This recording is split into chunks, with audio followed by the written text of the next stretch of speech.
I forgot we did this last night, but why not again? Was that money, I hope? Nobody gave me Dude, let me fucking tell you a story. I'm glad you did that, because let me tell you a story.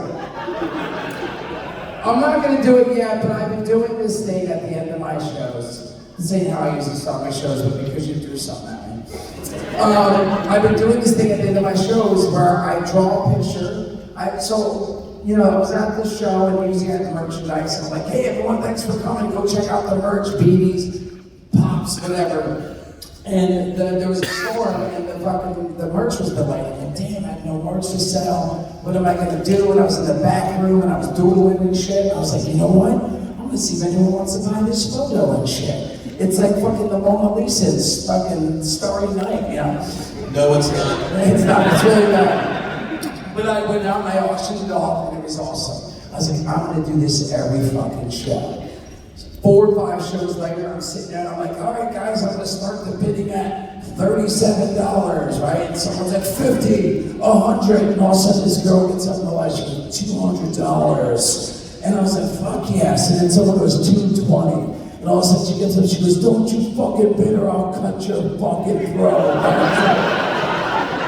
I was like, whoa, please don't threaten people, man. They could get offended and shit, like some shit could go down. She's like, I really want this picture. I'm like, okay, I get it. Someone goes, $240, right? All of a sudden she stands up, she goes, $250, whips her tits out, grabs a piece of chicken and throws it at me, right? And I was like, oh, what the fuck? And then I was like, this girl's getting out of hand, she's gotta get the photo. And I was like, winner, chicken fucking dinner. Strangely enough, actually, she was dressed just like you, dude. So,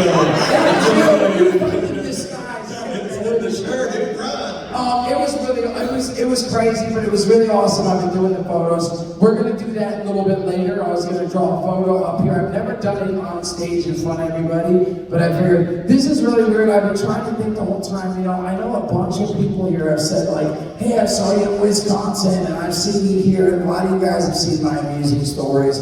So I'm like, look, I'm at a comic convention, it's different. I said, I don't really want to talk about fucking putting my fingers in buttholes and stuff. There could be kids. And I wasn't sure what to do. So I was like, man, maybe I'll just open it up for Q&A and chat a little bit. I do want to talk about my first comic convention. I thought this is the perfect place to tell the story. One of my first comic conventions was many years, I was like 15. Kevin, Brian, anyone watch the show Comic Book Men? Wolf Flanagan, Brian Johnson, Kevin Smith, right? They work at the community center and shit in the Highlands where we grew up. And they would get comics every week, and I'd give them money, they'd pick up comics and stuff like that for me.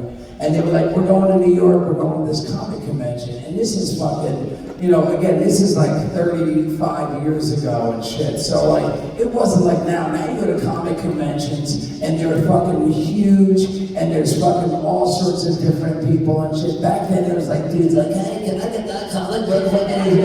You know, maybe you see one girl in cosplay and shit who was getting paid to be there. But this was in a church basement. It was like a big deal in New York. It was like a New York comic convention. It was in a church basement, and it was a pretty big deal. And Kevin's like, hey man, me and Brian are going to get to the comic convention and shit. And I was like, man, can I go? And Kevin's like, I'm fucking driving no line over state line and shit. And I was like, come on, dude. But Brian Johnson already told me he'd bring me, right? And Brian felt bad. He's like, dude, I told you I'd bring him. He's like, I'm driving, dude. Kevin usually drove them to New York because it was like, he just was his thing. But Brian's like, fuck it, dude, I'll drive then. And Kevin was pissed. He said, I'm fucking driving. We're bringing this fucking little muse kid. Fuck that shit, right? And then I remember, like, Brian's like, I'll meet at the community center and I'll pick you guys up at whatever time it was, like at 10 a.m., right? So we're waiting at the community center. All of a sudden, Brian's coming down the road. We walk, Kevin are sitting there. Brian pulls up and like, shotgun! Fucking hop in the front seat, and Kevin's like, what the fuck? First I'm not driving, now I gotta sit in the back fucking seat. Brian's like, he called shotgun, motherfucker. You know, so the whole way up to New York, it's about an hour and 15, an hour and 20-minute drive and shit. I'm fucking sitting out the window like, stooge to the fucking dudes, you know?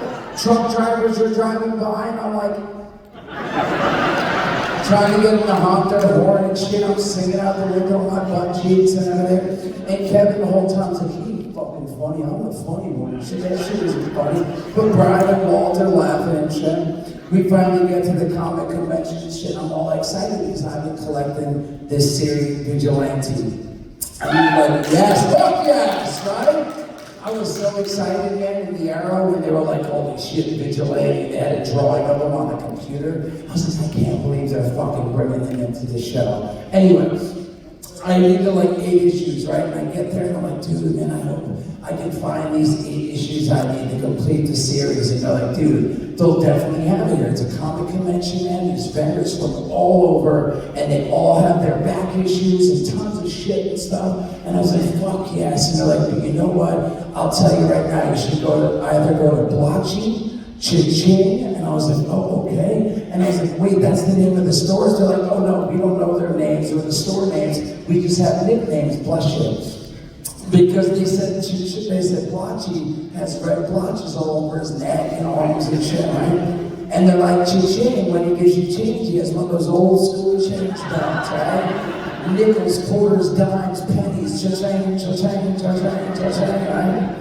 And I was like, all right, cool. And we get there and shit. And they're like, all right, there's Cha-Ching's, there's Splotchy's booth. And I go over to fucking Cha-Ching's booth, and he has all 8 issues I need, right? I'm super stoked. I come back, I'm like, guys, you were right.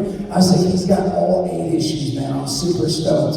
I was like, but here's the issue. I only got $20 on me, and it's gonna be like 50 and shit. They're like, oh, but listen, man, that's the cool thing about comics and shit. And these vendors, they'll wheel and deal. So just I was like, okay, what do? And they're like, well, just go up, slap me money on the table and say, take it or leave it. And I was like, fuck yes, right? I was like, I can do that. And I was like, well, wait a second. I was like, well, what happens if I put my money down and I say, take it or leave it? And they're like, fuck that, I ain't doing it, right? And then they were like, okay, well then, you get on your knees and you open up your mouth, right? And they thought I was gonna be like, ew, motherfucker, I ain't doing that shit, fuck that, right? But instead I was like, fuck yes. I was like, I'll get down, I'm like, good. I said, all of a sudden, Blotchy will come running over with his big blotchy penis and like,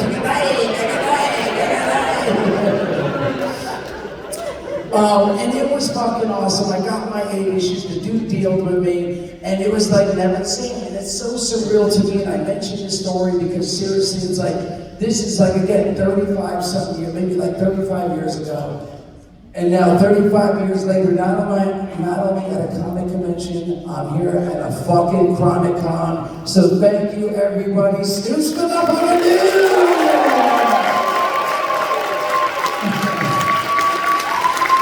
Thank you.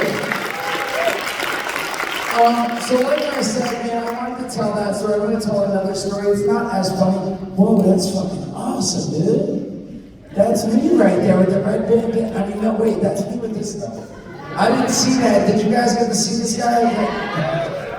I've never seen it. My buddy Matt was telling me, he said, you gotta come check this out. They paint it, they spin it, fucking, they put the balls and shit all over it. But I missed out. Hey, guys, don't leave, it's gonna get better. I think they had a kid with them. They had a kid. Get out. That's what I'm saying. It was weird because I'm so not used to doing this show, my normal show, at cons because, again, there's usually kids and stuff. So.